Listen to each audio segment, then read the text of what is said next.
Hey diggers, Saturday morning I'm out here with my buddy Tony 2 Cent, and we're hitting this old park. You can kind of see him in the distance right in there somewhere. And he's had a few good finds, and I finally just got my first good find. It's a V nickel down about 6 or 7 inches. Looks like it's about a 1907. It's on the crusty side, of course, but it's nice to get on the board with something old. Get back with you on the next good find.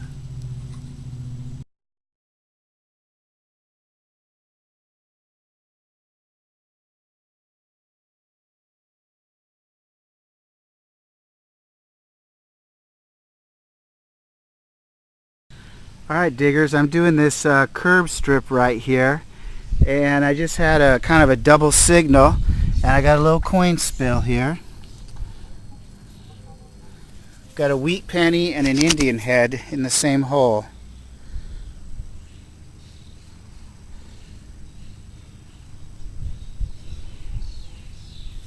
That's only the second time I've ever found an Indian head and wheat penny together.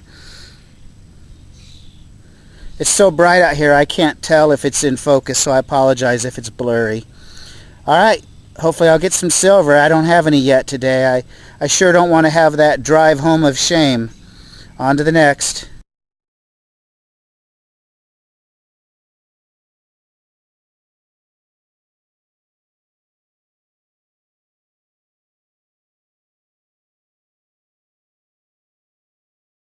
Alright diggers, there's Tony, and he's insanely jealous because now I have more Indians than him, but he has 2 more barbers than I do. I have none.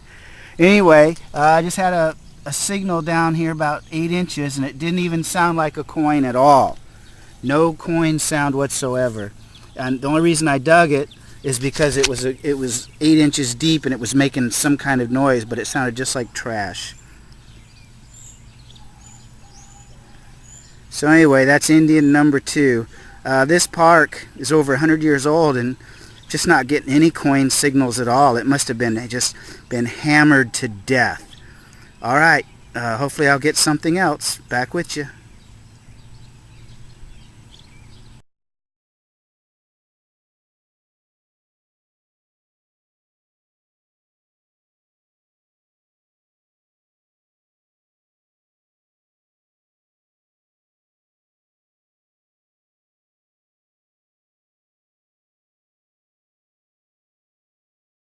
Hey diggers, it's Memorial Day. I'm here at this old house. You can see those like old foundation bricks, and got this beautiful yard here, and I'm going along this hedgerow, and so far I just started right there on the corner, and I've worked my way here, and I've found a clad quarter and a clad dime, but I just had a wheat penny signal about 7 inches down, and sure enough that's what it was.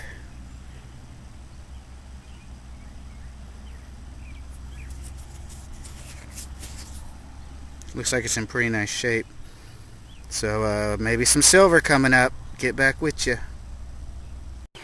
Okay, I'm still working along this hedgerow. You can see how far I've gone. I started there at the sidewalk, and between there and here I've picked up 3 clad quarters, 2 clad dimes, 3 wheat pennies, a memorial cent, and I finally got the signal I've been looking for down about 7 inches.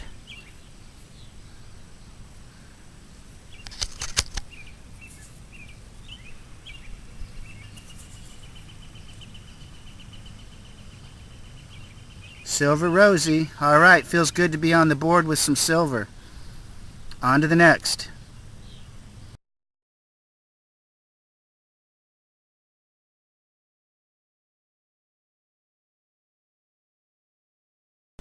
Hey diggers, still working along this hedgerow. I've gone down to the end and then I'm working my way back.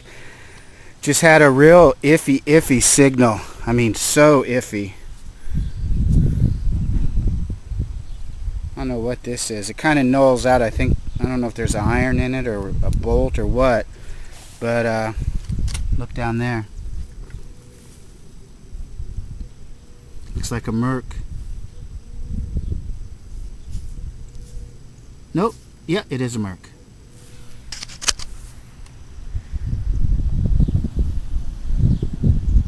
This was such a faint signal, I'm surprised I had dug it. I wasn't getting much of it at all. As I dug down and then hit it with the X1 probe, the sound got much sweeter and it was hitting a 1246, so I suspected it was going to be silver. Alright, on to the next one.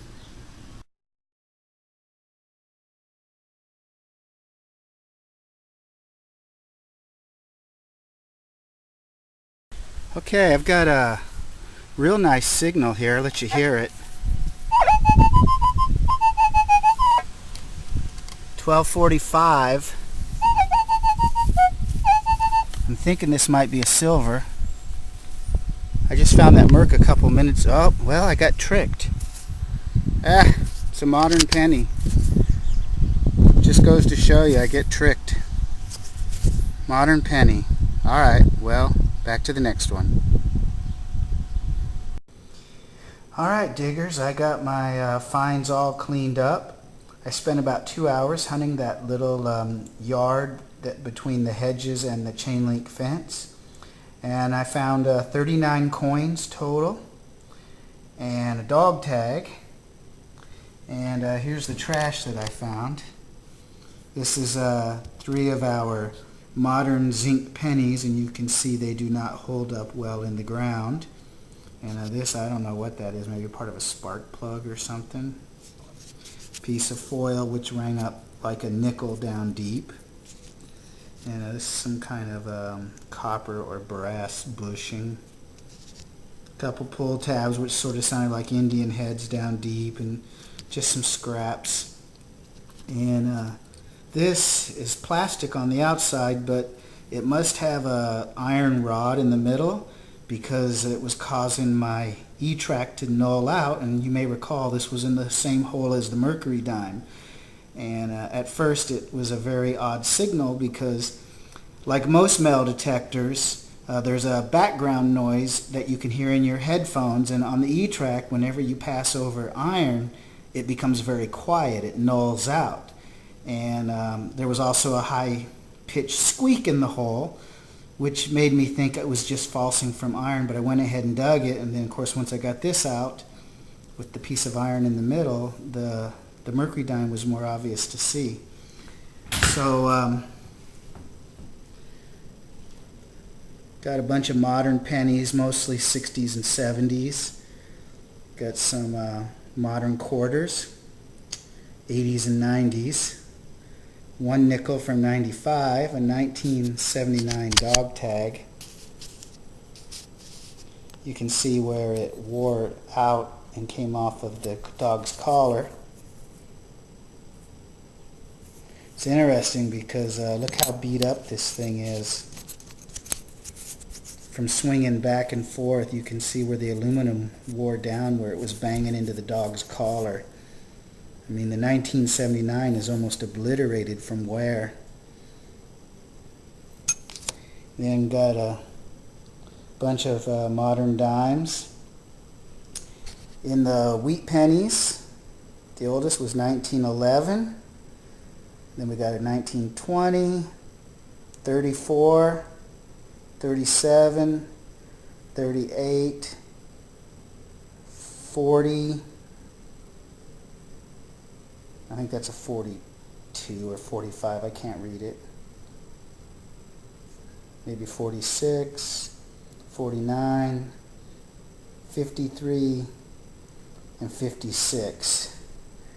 And then there's the mercury dime, which unfortunately I nicked it slightly on the face, which is a real shame because this dime was dropped very early in its life. It shows good bands on the back here.